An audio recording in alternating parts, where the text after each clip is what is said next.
بندی کریمی کارساز، بندگان را مهربان و چاره ساز. چاره کاری منی بیچاره کن، یک نظر بر بنده آواره کن.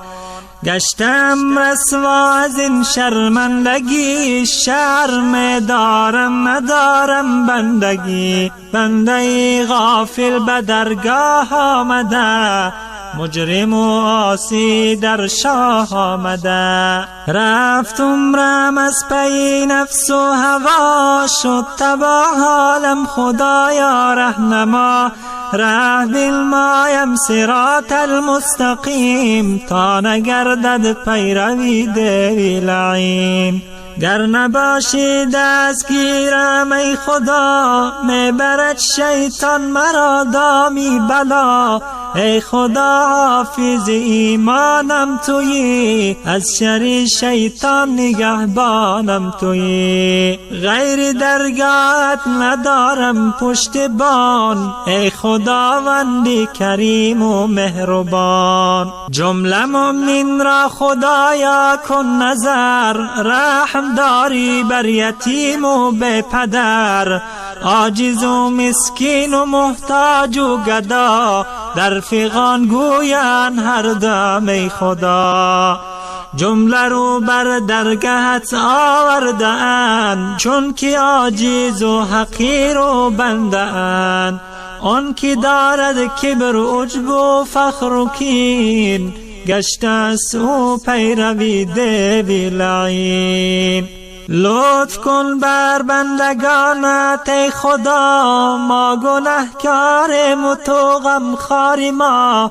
رحم کن بر حال زاری بندگان، ای خداوندی رحیم و غیب دان. گر نباشد لطف و احسانت به ما، جمله می باشم گرفتاری بلا. از هجوم حرص و نفس و شهوتم، صد دریغا دائما در غفلتم. می خورم افسوس و درگاهی احد، از دلی ناپاک گناهی بی عدد. رو به درگاهی تو آوردم کنون، گرچه باشم شیخ و شابوز و فنون. از اجل رای گریز نیست و بس، من ندیدم از اجل بگریخت کس.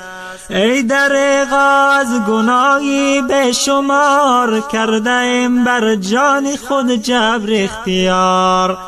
ما به جانی خود ستم خود کرده ایم، زین سبب نزد خدا شرمنده ایم.